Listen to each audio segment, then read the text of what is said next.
Hello students, I am your maths teacher Surbhi Sood. So today we are going to discuss the probability and introduction. So आपके chapter का नाम तो probability है, but मैंने इसका नाम रखा है जी आज के लेक्चर के लिए एन इंट्रोडक्शन टू प्रोबेबिलिटी. क्यों रखा है जी? क्योंकि आज हम लोग सबसे पहले वो टर्म्स जो हैं वो देखेंगे जो कि प्रोबेबिलिटी को पढ़ने से पहले हमें पता होनी चाहिए. Okay, so first of all हम लोग टर्म्स देखते हैं.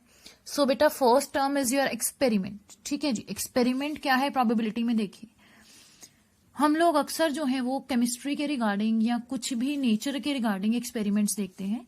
सो सेम थिंग हम करते हैं, उन्हीं चीजों को हम एक्सपेरिमेंट बोलते हैं. ठीक है, यहाँ क्या है देखिए जी, हम क्या करते हैं, कभी भी कोई भी रैंडम टास्क परफॉर्म करते हैं. ठीक है, जैसे कि हम लोग कोई टॉस ही करते हैं. ठीक है, tossing of a coin, it is also an experiment. क्यों है? देखिए, क्योंकि जब हम टॉस कर रहे होते हैं, जब कॉइन सामने वाले के या मेरे हाथ में ही होगा तो क्या होगा, हम लोगों के माइंड में दो चीजें आएंगी. ठीक है, कि इधर माइट जो है, माइट भी इसका हेड आएगा, माइट भी इसका टेल आएगा. तो होगा क्या कि ये एक्सपेरिमेंट जो है उसकी आउटकम्स जो होने वाली हैं, मींस उसके रिजल्ट्स जो होने वाले हैं, you are aware about that.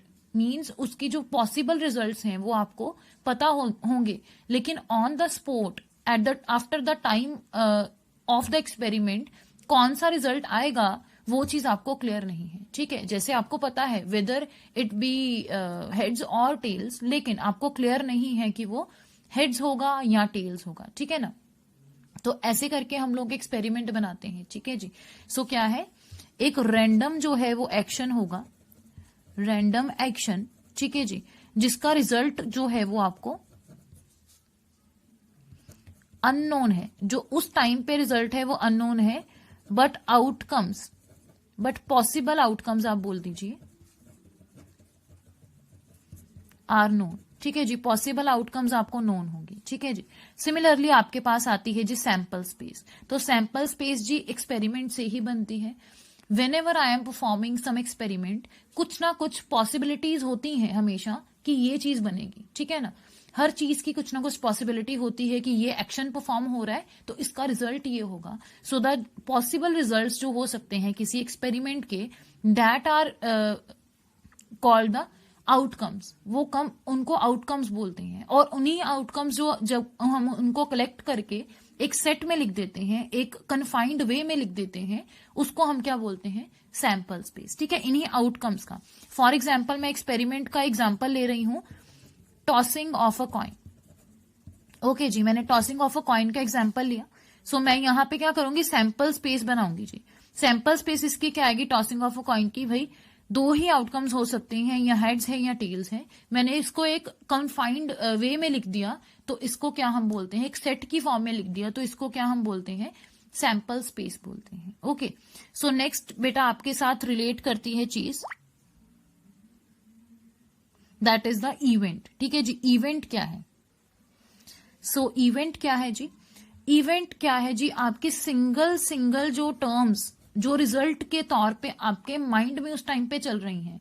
That is, अगर मेरे हाथ में कॉइन है तो वेनेवर आई एम टॉसिंग, मेरे दिमाग में दो ही चीजें हैं जी, कि या तो भाई हेड्स निकलेगा या टेल्स निकलेगा. सो इंडिविजुअल आउटकम्स जो होती हैं उनको हम लोग इवेंट बोल देते हैं. सो अगर मैं कहूं कि हेड आने का क्या है, वो इवेंट है, और जो रिजल्ट आने का है आपका टेल्स का, वो भी क्या है, एक इवेंट है.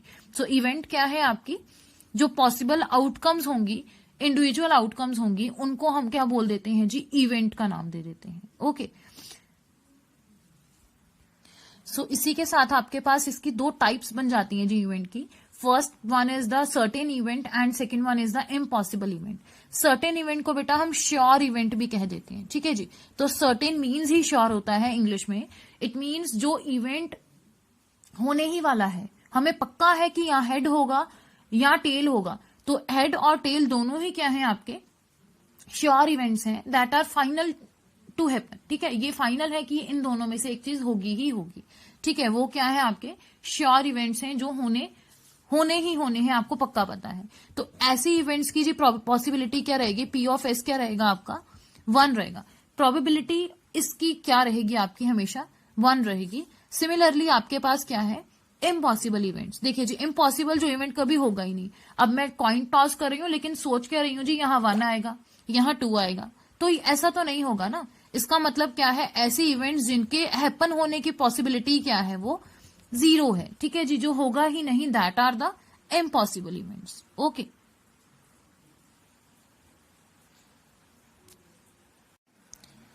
सो नेक्स्ट आपका क्या है जी, इक्वली लाइकली इवेंट्स। ठीक है जी, इक्वली लाइकली इवेंट्स कौन से हैं जी, जो बिल्कुल इक्वली मीन्स बिल्कुल बराबर तौर पे, likely means they are going to happen. ठीक है जी, बिल्कुल एक जैसे ही पॉसिबिलिटी है उन दोनों की कि वो हैपन होंगे। ठीक है जी, मान लीजिए E1 कोई इवेंट है कि रेन होगा, ठीक है, so that is it rains, ठीक है, और इवेंट E2 क्या है, नॉट रेन्स, ठीक है, नहीं होगा जी।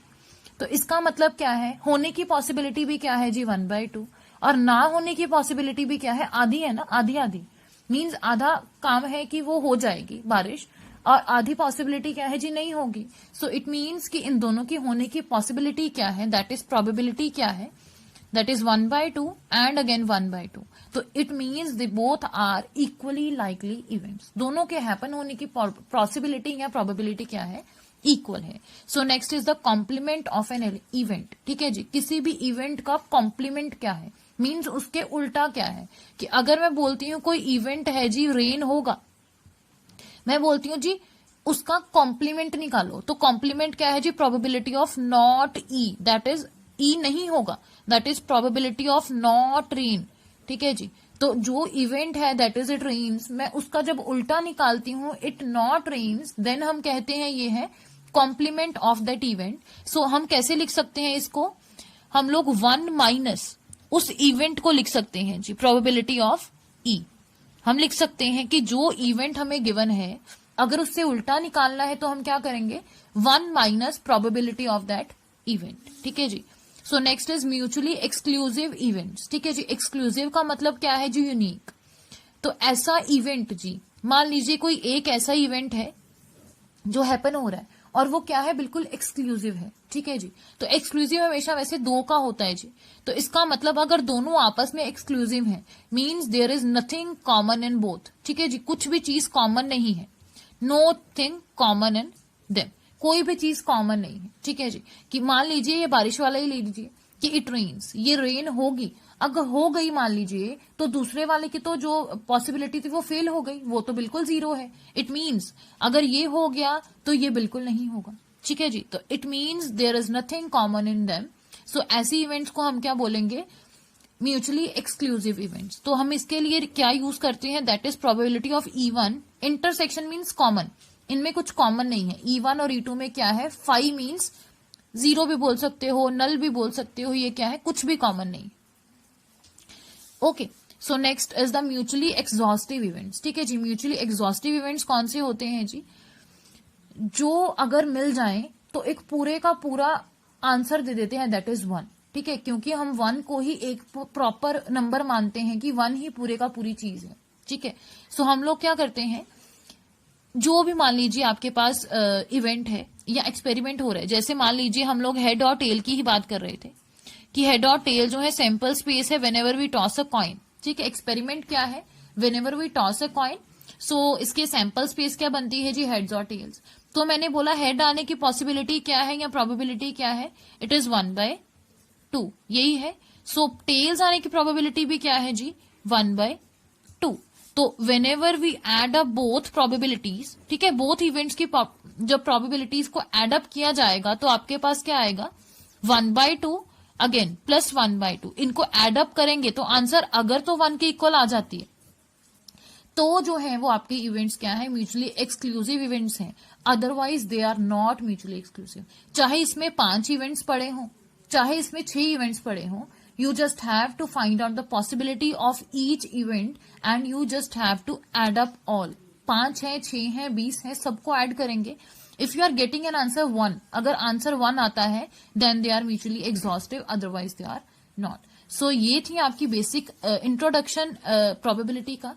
So from the next lecture we are going to start our exercise part. So be prepared with the definitions and basic concepts. Thank you students.